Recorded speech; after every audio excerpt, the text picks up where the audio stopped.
पिता कौन है, यह 1947 में जो अंग्रेजों के दलाल थे, जो भारत के पहले प्रधानमंत्री बने 1946 में, यह सब अवेलेबल है। मेरे शब्द इसलिए तीखे हैं ताकि आप जाके ढूंढें। किसी की शान में गुस्ताखी करना मेरा कोई एजेंडा नहीं है। 1946 में जो शख्स अपनी पार्टी के अध्यक्ष के चुनाव में 15 में से एक भी वोट नहीं मिला, वो भारत का पहला प्रधानमंत्री बन गया। उनसे ज्यादा शेम हमारे ऊपर है। इस तकलीफ के कारण इस बात को चौराहे चौराहे बोलता हूं। उस वक्त जो चुप रहे समझ में आता है, आज किसी ने चुप रहने की कोई बाध्यता नहीं है। और उसी दौर में, उस गुलाम भारत में, संयुक्त भारत में, एक शख्स कांग्रेस पार्टी की अध्यक्षता पे लात मार करके छोड़ के चला गया, पूरे विश्व में घूमा और भारत के अंदर ब्रिटिश साम्राज्य को पूरे तौर पे चुनौती दी। और 21 अक्टूबर 1943 को भारत की आजादी की घोषणा की।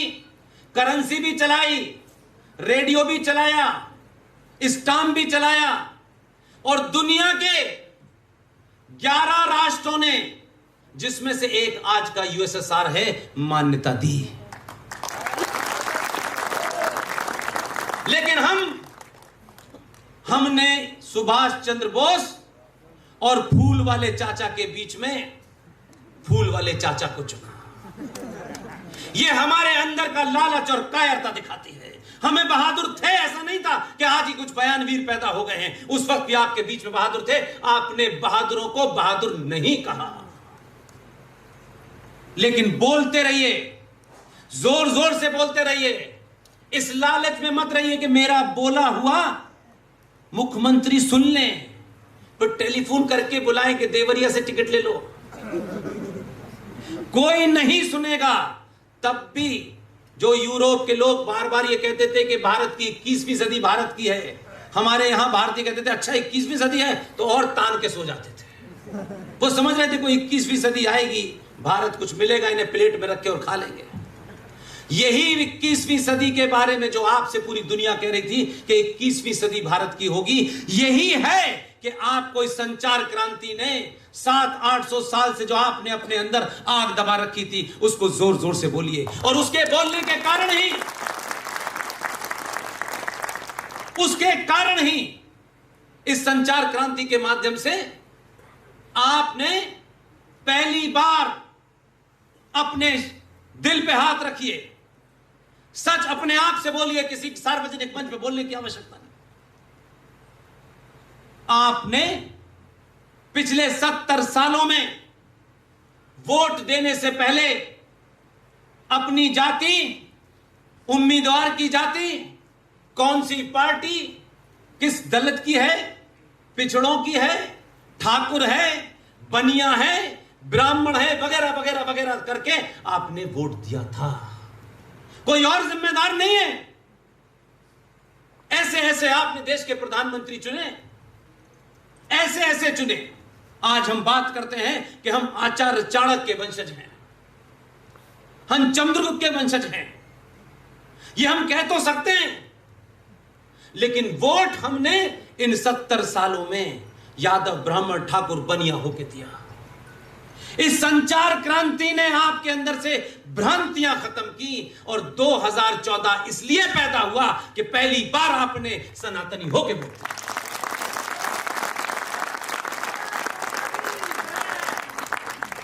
इसलिए पूछा नहीं किसी ने इसकी जात क्या है,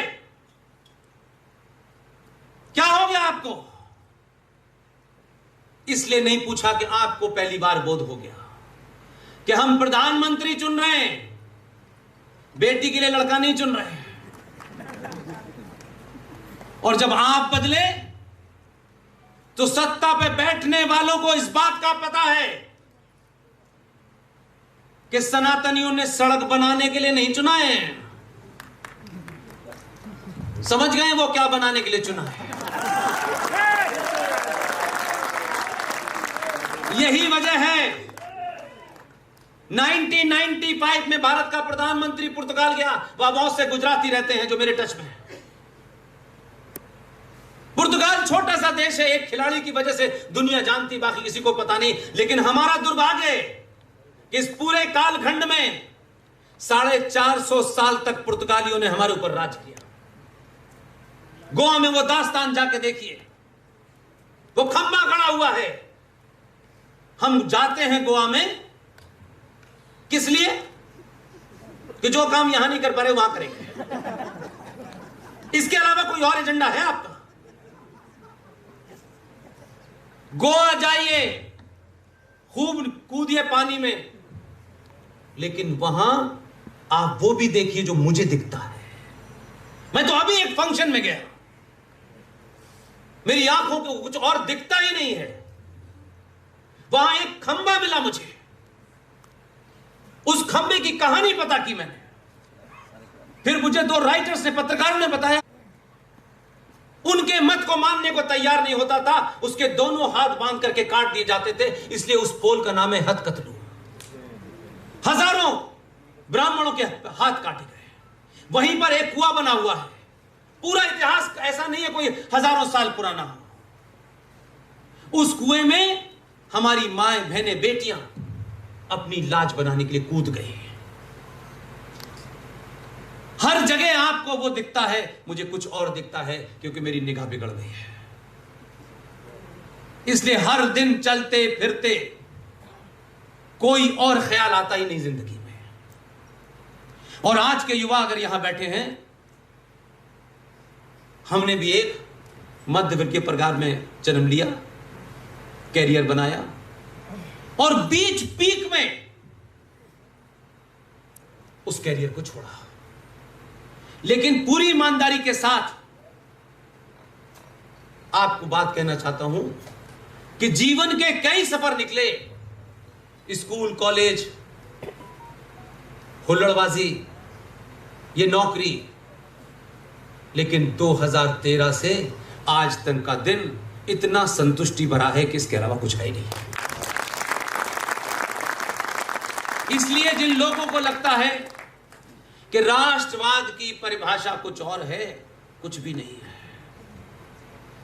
जहां खड़े हो, पत्थर मिले पत्थर, डंडा मिले डंडा। जब तक बंदूक नहीं मिल रही तब तक डंडा ठीक है। जो जहां खड़ा है, जैसे भी प्रतिकार कर सकता है, इस राष्ट्र को तोड़ने वाले लोगों को, इस संस्कृति को उखाड़ने वाले लोगों का, अगर ये एजेंडा है आज के 2022 में, पागल कुत्ते का इलाज मंत्रों से नहीं होता है।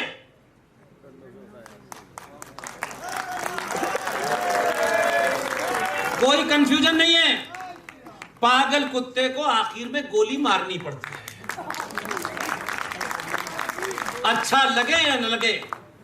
आज भी 2022 के भारत में सरकार आपकी, सत्ता आपकी, 20 राज्यों में आप, इतने करोड़ हिंदुओं में अवेयरनेस, तब भी आप नैरेटिव नहीं सेट कर रहे।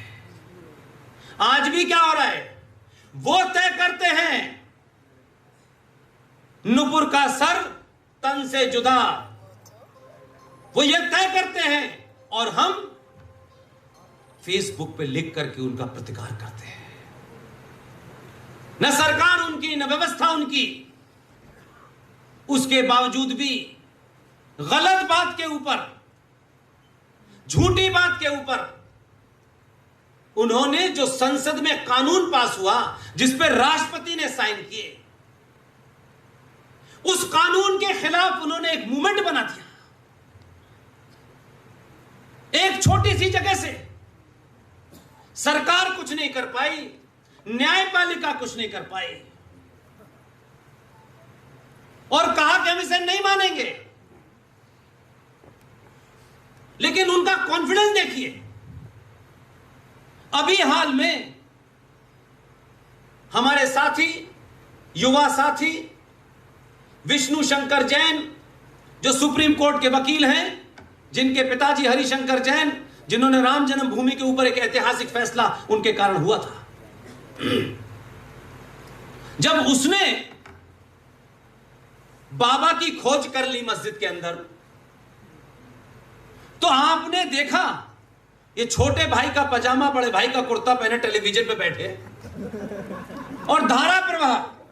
देखिए मैं कह रहा हूं कि कभी कभी कॉन्फिडेंस का लेवल यह भी होता है कि कोई आदमी इतने एग्रेसिव होकर आपसे बात करता है तो आपको लगता है कि यह सच ही कह रहा होगा।